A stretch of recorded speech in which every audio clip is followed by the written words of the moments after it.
حرامي المجوهرات مايلز مع صاحبه ايدي اللي هيساعده بفتح الخزنة، ومعاهم واحد اسمه ديكون وشغلانته يطفي جهاز الانذار، والسواق اللي هيهربهم اسمه تولي. مايلز كلمه وقال له طفي السجاير وركز شوية الله لا يسيئك وقول لنا لو جت الشرطة. مايلز وايدي نزلوا تحت ودخلوا من فتحة الاسانسير، ولما وصلوا عند الخزنة جهزوا العدة. مايلز هيفتح الخزنة، ايدي هيساعده شوية وهيرجع يطلع فوق. وفي الوقت ده الشرطة خدوا بالهم من تولي اللي بيدخن كتير. ايدي لما طلع ديكون كلمه وقال له انا لما حسبتها في دماغي 17 مليون على 4 قليل جدا. اما خلص عليه ووقع من فوق على عربية الشرطة. تولي شاف المنظر ده وهرب، وجت الشرطة وكلموا الحراس انه في حرامية. مايلز قدر يفتح الخزنة وخد الألماس، ولما عرف انه الشرطة وصلت شغل انذار الحرايق وقدر يهرب. ولما طلع فوق ديكون كان مستنيه وقال له اديني الألماسة ولا هخلص عليك. مايلز اداله كيس اسود وهرب بالحبل لما شاف الهليكوبتر. ديكون لما فتح يشوف الألماسة عرف انه مايلز خدعه، ولما جا مايلز يهرب شاف ديكون مستنيه، وقف وقطع الحبل ووقع في طابق من طوابق البناية اللي لسه بتتبني. مايلز استخبى من ديكون، ولما اتأكد ان الشرطة هتمسكه ومش هيقدر يهرب لزق العلبة اللي فيها الألماسة جوه المكيف. بعدها خرج وجات الشرطة وخدته، وخد باله انه المكيف في الدور الثالث وعرف اسم الشارع. وبعد مرور سنتين مايلز خرج من السجن وكان فرحان جدا لانه اخيرا هيشوف الألماسة، وهو الوحيد اللي يعرف هي فين، وحتى الشرطة ما تعرفش الألماسة راحت فين. ولما وصل عند البناية اتصدم صدمة عمره وقعد يعمل حركات غريبة، وبصراحة معاه حق لانه اكتشف انه خبى الألماسة في الاسم. ولما استوعب الصدمة دخل الاسم وشاف انه الدليفري بيخش الاسم عادي. وفي اليوم اللي بعده رجع الاسم واتنكر وغير ملامح وشه وهيمثل انه جاي يوصل بيتزا. بعدها شاف انه الدور الثالث دور جرائم السرقة، وكلم الشرطة يدخله وقال له الباب ده بيدخل منه الشرطة والناس اللي اتكلبشت، وانت لا ده ولا ده، سيب البيتزا هنا وانا هطلعها فوق. مايلز شاف شرطي اسمه كارلسون وقال له ايه رأيك لو توصل البيتزا الدور الثالث؟ انا خايف لو سبتها عنده ياكلها وما يخليش اثر. وقرب منه واداله البيتزا. بعدها خرج وهو بيرقص لانه سرق كارت الشرطي اللي اسمه كارلسون، والكارت ده هيدخله جوه. مايلز معاه الكارت اللي هيدخله، بس اكيد مش هيرجع يوصل بيتزا، وعشان كده راح عند صاحبه المزور يضرب له كام ورقه ويعمل له ملف وبطاقه وكمان شاره، لانه المره دي هيخش الاسم بشخصيه المحقق اللي اتنقل جديد. مايلز حرامي مجوهرات بقاله فترة طويلة، بس لازم يتنكر بشخصية المحقق، وهو ما يعرفش المحققين بيعملوا ايه، ازاي بيهجموا، ازاي بيكلبشوا، وعشان كده بيتفرج عليهم في التلفزيون هم بيعملوا ايه وبيحاول يقلدهم. صاحبه جهز له الشارع والملف وقال له انتبه، اكيد الخاين اللي اسمه ديكون سمع انك خرجت وهيجي يدور عليك. مايلز راح القسم وقدر يدخل من الباب عادي، بس هو مش مصدق، انا واقف مع الشرطة، ده بيخاف منهم. بعدها راح الحمام وفتح فتحة المكيف، وفي الوقت ده في حرامي فك الكلبشات وهرب من كارلسون وراح الحمام. مايلز ضربه بالباب وجت الشرطة وخدته. رئيس القسم سأله ايه اللي حصل؟ قال له الحرامي حاول يهرب من فتحة المكيف وانا مسكته، وانا محقق اتنقلت هنا جديد، وادي اوراق النقل. رئيس القسم لما شاف الملف بتاع مايلز شاف قد ايه عنده سجل حافل بالبطولات، وقال له مكانك مش في المكتب، مكانك في الشارع تمسك المجرمين. عندنا المحقق كارلسون جديد هنا وما عندوش خبرة، انا عايزك تعلمه. مايلز مش عايز يسيب المكتب، بس رئيس القسم اصر عليه وقال له في سرقة حصلت، روح انت وكارلسون وشوفوا ايه الحكاية. ولما جو يركبوا عربية الشرطة مايلز كان هيركب ورا لانه حرامي والحرامية بيركبوا ورا. بعدها افتكر انه محقق ومكانه قدام. كارلسون بيمشي على مهله. مايلز قال له ممكن تستعجل شوية ورانا شغل. كارلسون قال له انا شرطي ولازم ما خالفش القوانين ابدا. ولما وصلوا الراجل صاحب المحل قال لهم الحرامية كسروا الازاز ودخلوا من الباب والانذار اشتغل، بس الشرطة جت بعد ساعتين. مايلز قال انا لو كنت حرامي كان نزلت من فوق وعطلت جهاز الانذار وفتحت الباب، واقول تاني لو كنت حرامي هعمل كده. الراجل ده كداب، ولما بص بره شاف عربية نقل وفهم انه الراجل ده خبى البضاعة في العربية وبلغ انها اتسرقت عشان ياخد فلوس التأمين. مايلز عنده خبرة في السرقة، عشان كده القضية دي حلها بسرعة. ولما خلصوا وعايزين يرجعوا الاسم مايلز هو اللي هيسوق وقال له ما تنساش الحزام. كارلسون قال له انت مستعجل ليه؟ قال له لا انا بس بجرب الفرامل وبشوف امكانيات المحرك، وفي واحد كان قافل السكة. مايلز قال له انا شرطي ومعايا سلاح، ما تخلينيش انزل. مايلز عجبته الشغلانة دي قوي.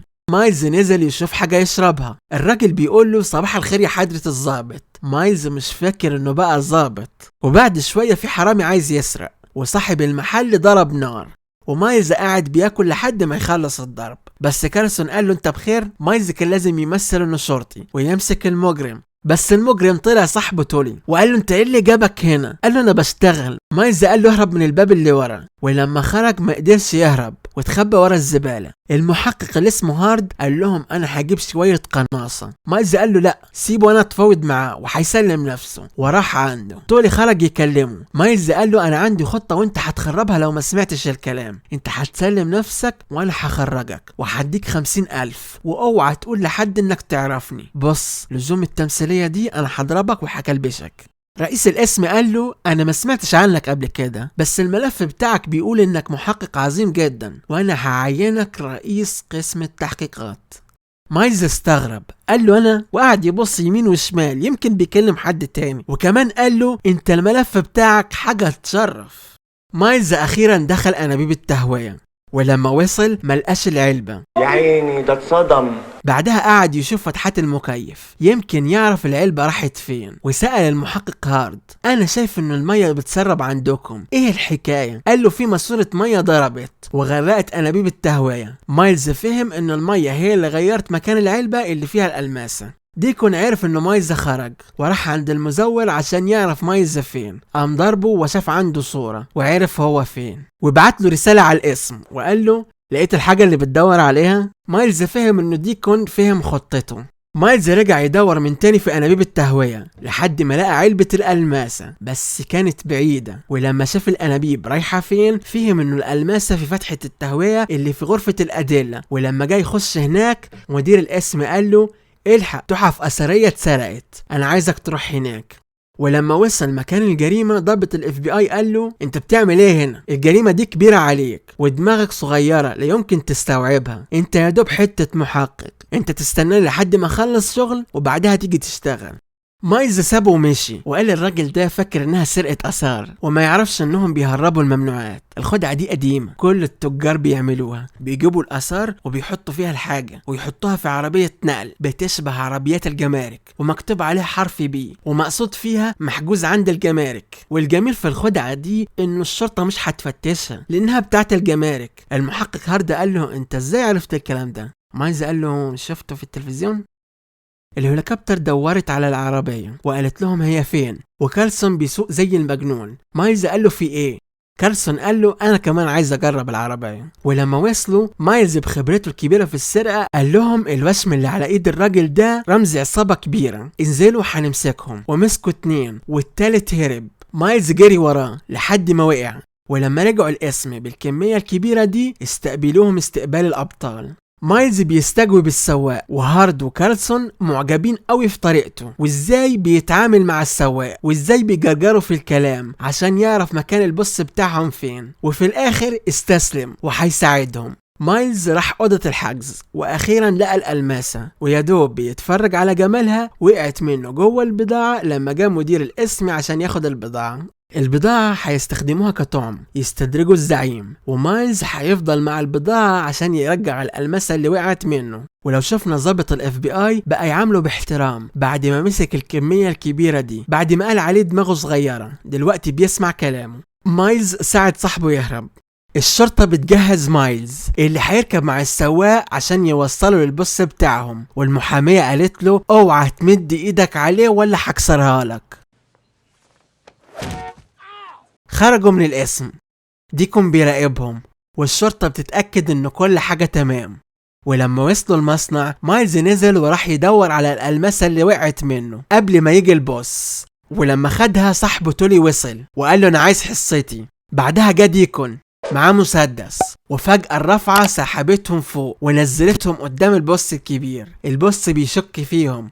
بعدها جت الشرطة والضرب اشتغل في كل حتة. ديكون عايز يهرب. مايلز قال له رجع لي الألماسة، بس سابه وجري يحمي صاحبه كارلسون. بعدها ساعدوا ومسكوا البوس الكبير. مايلز خد باله ان ديكون هيهرب بالعربية المصفحة، قعد يجري ورمى نفسه فيها. ديكون بيهرب في اتجاه المكسيك والشرطة بتلحقهم. الضابط قال لهم احنا لازم نمسكه قبل ما يعدي حدود المكسيك، ولو عدى الحدود مش هنقدر نعمل له حاجة. افهموا، مش هنقدر نعمل له حاجة، الحقوه. المحقق قال لهم خليكم فاكرين معاه شرطي. ديكون خبط عربية المحقق وخرجها بره. مايلز حاول يوصل عند ديكون، بس لما شاف ان الضرب بيزيد رمى نفسه، بس العربية عدت حدود المكسيك. مايلز قال لهم امسكوه، قالوا له ما نقدرش هو في المكسيك. مايلز قال له طيب انا رايح، ولحقه وقدر يضرب دخان جوه العربية. بعد كده وقف قدامها والمصفحة قلبت. بعدها الاتنين واجهوا بعض. مايلز قال له انت لو مسكتك الشرطة المكسيكية هيحبسوك في سجن زبالة. ديكون قال له انا لو مسكوني انا هفضحك. مايلز قال له ايه رأيك تسكت وما تفضحنيش، وانا هاخد منك المسدس وبعدين هديك فلوسك، بص هتوجعك شوية. مايلز وقعه وكلبشه وخد الألمسة منه.